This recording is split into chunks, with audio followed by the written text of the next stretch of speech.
Hello, thanks for showing up, the hardcore audience at the end of the conference. So appreciate your presence. I'm Matěj. I'm former software engineer. Now I work as a manager in Red Hat. And the interest that brought me here is project management and applied math. And the talk, in the talk, I would like to make a point.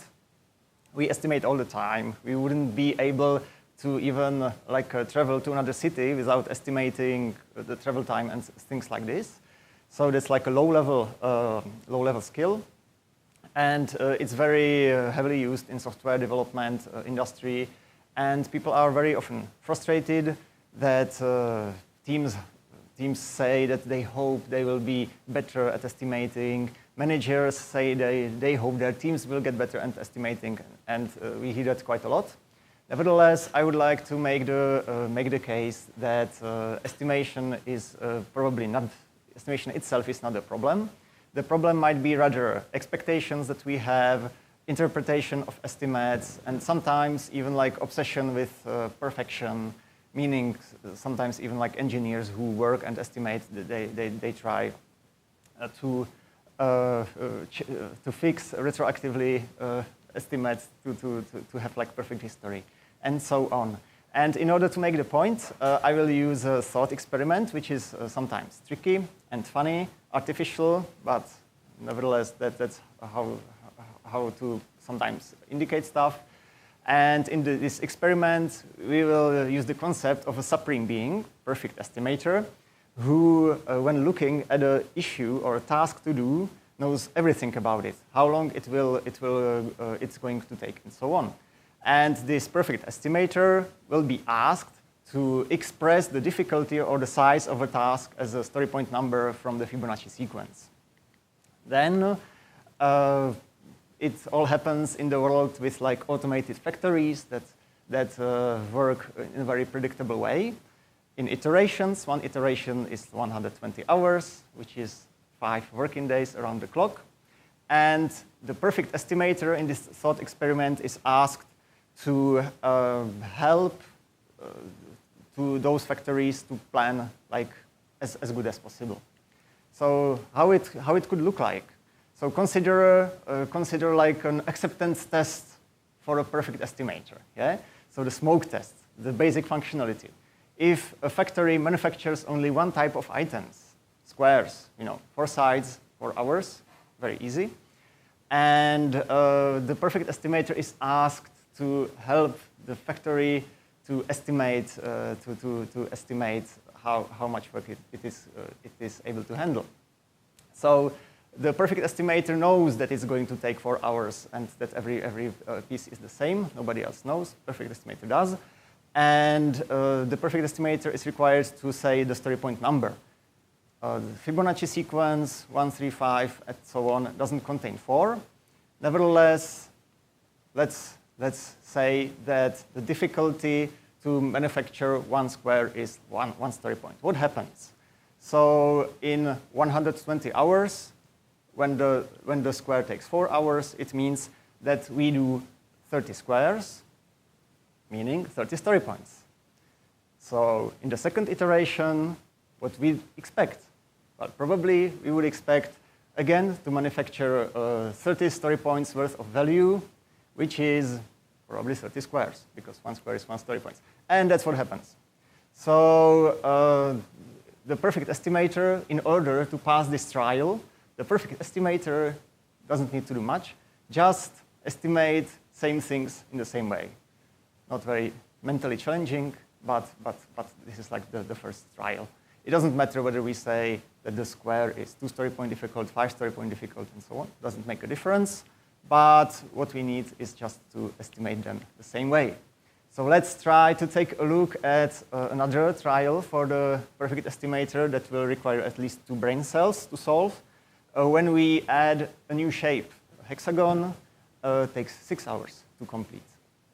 So if we take a look at the Fibonacci scale, number 4 and 6, they are not there, so we can't do a really straightforward solution. Nevertheless, if we assign the difficulty of making the square as 2 and difficulty of making the hexagon as 3, we see that it could work because the proportions match. So let's see again what will happen. So if we have like the first iteration where we manufacture only squares, we already know we will manage 30 of them. And with this new system, it means that we will complete 60 story points of work. What we expect that should happen in the second iteration, probably 60 story points of work, because the factory is like functioning in totally the same way. So 60 story points of work, which means if during the second iteration we manufacture something else, yeah, otherwise that would be too easy. If we manufacture only the hexagons, 60 story points mean 60 divided by 3 story points. It means like 20 pieces, and of course it matches, yeah. So if we consider this 6 hours, 120 hours long iteration, it is the same result. We will make like 20 hexagons, and again, yeah, the perfect estimator, if working in this way, is able to plan the production perfectly. Basically, again, the question is whether the proportions of points, whether they match, yeah? Whether it's 2, 3, whether it's 4, 6, whether it's 20, 30 doesn't really make a difference. Again, still not very challenging. So now when we come to the real world, a little bit closer to the real world, and we have an item which there is no way to fit it on the Fibonacci scale, yeah, the pentagon. And here we would need 2.5 on the Fibonacci, in the Fibonacci sequence. And we don't have 2.5. How to deal with this situation?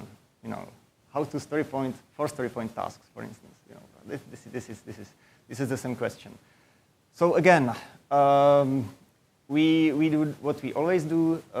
First iteration, let's say again with squares, we manufacture 30 of them, 60 story points worth of work. And for the second iteration, we would again assume 60 story points worth of work. But what if we manufacture those pentagons? How do we estimate? How do we estimate pentagons? And the trick here is that if we can't assign the number 2.5, although we know it's 2.5, but we can't do that, the rules is that we need to use Fibonacci numbers.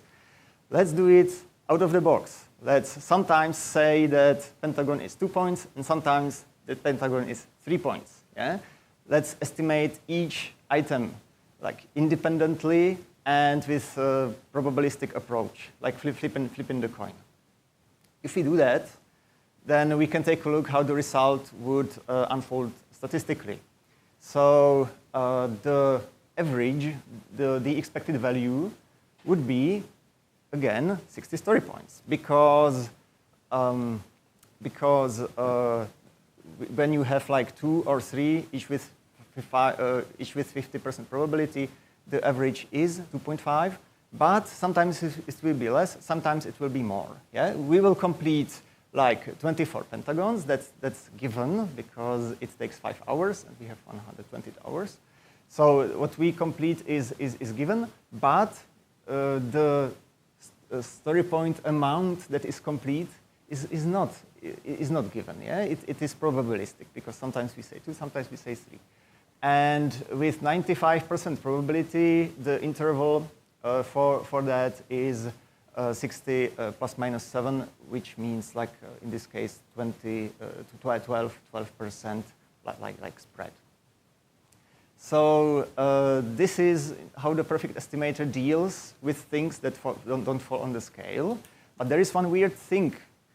When you manufacture squares, you get perfectly precise and accurate estimation. When you manufacture pentagons, you don't. So the final trial of the perfect estimator would be to estimate in such a way that everything is fuzzy or everything is precise in exactly the same way, because the scale shouldn't really influence the things that we are measuring that significantly. The only way how to estimate consistently is that even if we know that the thing is like 3 story points difficult, we can't say 3 always, yeah? And we need to make that a little bit fuzzy, which meaning we need to say sometimes 2, sometimes 3, sometimes 5, in order to keep like the spread or the fuzziness uniform, yeah? For things that are on the Fibonacci scale and for things that are not. And if we take a look how it works, if you do the math, then basically the uncertainty or the fuzziness that was introduced with the pentagons, it will slightly increase. And when we have some amount of items, like 20 items manufactured, the fuzziness will be like 17%. If we have a little bit more items, like 24, the fuzziness goes slightly down. Nevertheless, in order to estimate, let's say, in the same way for things that we can directly point to on the scale and things that are in between, then in order to do it consistently, we simply need to increase the fuzziness. For example, if the item has like 3 story points, for sure, we know it because we are perfect, then out of like 100 issues, 15 of them we would say 2, 10 of them we would say 5, and that's because we need to be perfect, yeah? That's the perfect way how to do it. Otherwise you get like this strange phenomena that sometimes there is like precise number and sometimes not. So there is like no proof listed. Nevertheless, the outcome that I would like to bring forward is that there is like intrinsic imprecision when we use the Fibonacci scale. If you have 50 issues, for example, in a sprint, then the expected fuzziness is the band plus minus 10%. It can be lower than that. So please don't be stressed about precise estimates, and instead like chill out and